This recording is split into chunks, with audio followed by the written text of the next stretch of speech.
सत्ता मिळवणं अवघड, पण स्वतःच्या घरातील संघर्ष आवरणं त्याहून अवघड. इचलकरंजी महापालिकेत विरोधकांशी नव्हे तर सत्ताधारी भाजपमध्ये सुरू आहे प्रतिष्ठेची लढाई. एकाच पक्षातील दोन प्रभावी गट आमने सामने उभे ठाकल्याने राजकीय वातावरण चांगलंच ढवळून निघालंय. या संघर्षावर मुख्यमंत्री देवेंद्र फडणवीस यांच्या उपस्थितीत पडदा पडेल अशी अपेक्षा होती. मात्र याबाबत अनिश्चितता निर्माण झाल्यानंतर आता मध्यस्थीची जबाबदारी उच्च व तंत्र शिक्षण मंत्री चंद्रकांत पाटील यांच्यावर येण्याची शक्यता व्यक्त केली जात आहे. नेमकं काय घडलंय, संघर्षाचा केंद्रबिंदू काय आहे आणि या संघर्षाचा भाजपच्या स्थानिक राजकारणावर काय परिणाम होऊ शकतो, पाहुयात हा स्पेशल रिपोर्ट. नमस्कार, मी सुरेखा आणि तुम्ही पाहताय तारा न्यूज. इचलकरंजी महापालिकेतील सत्ताधारी भाजपमध्ये सुरू असलेली अंतर्गत रस्सीखेच आता उघडपणे समोर आली. आवाडे आणि हळवणकर गटातील मतभेद केवळ संघटनात्मक पातळीवर राहिले नसून त्याचा परिणाम महापालिकेच्या कामकाजावरही दिसून येत असल्याची चर्चा आहे. महापालिका आयुक्तांच्या बदलीचा मुद्दा आणि सुमारे 22 कोटी रुपयाच्या स्वच्छता कामाच्या अंदाजपत्रकावरून दोन्ही गटांमध्ये तीव्र मतभेद निर्माण झाल्याचं बोललं जाते. त्यानंतर राजकीय वातावरण अधिकच तापलं.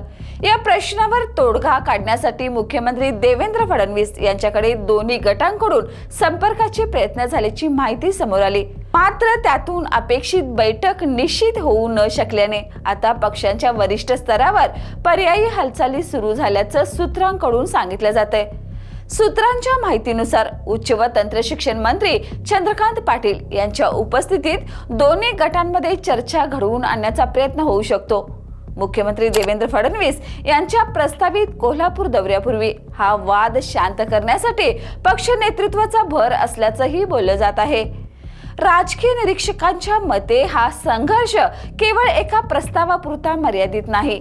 स्थानिक नेतृत्व, निर्णय प्रक्रिया आणि राजकीय प्रभाव या मुद्द्याभोवती ही मतभेद तीव्र झाल्याची चर्चा राजकीय वर्तुळात सुरू आहे. त्यामुळे नगरसेवकांसह स्थानिक पदाधिकारी आणि कार्यकर्त्यांमध्येही संभ्रमाचं वातावरण निर्माण झाल्याचं दिसून येते. प्रत्येक गट आपली भूमिका ठामपणे मांडत असताना समझोत्याचा मार्ग किती सोपा असेल याबाबत प्रश्नचिन्ह कायम आहे. आता सर्वांच्याच नजरा लागल्या आहेत त्या पुढील काही दिवसांवर.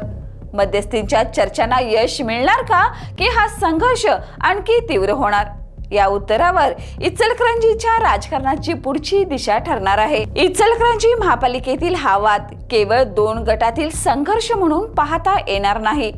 या सत्ताधारी पक्षाच्या अंतर्गत समन्वयाची आणि नेतृत्वाच्या निर्णय क्षमतेची ही कसोटी आहे. पक्ष नेतृत्व या संघर्षावर कितपत प्रभावीपणे पडदा टाकते यावर पुढील राजकीय समीकरणं अवलंबून असतील.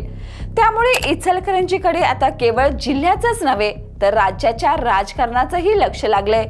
या आणि अशाच ताज्या अपडेटसाठी पाहत राहा तारा न्यूज.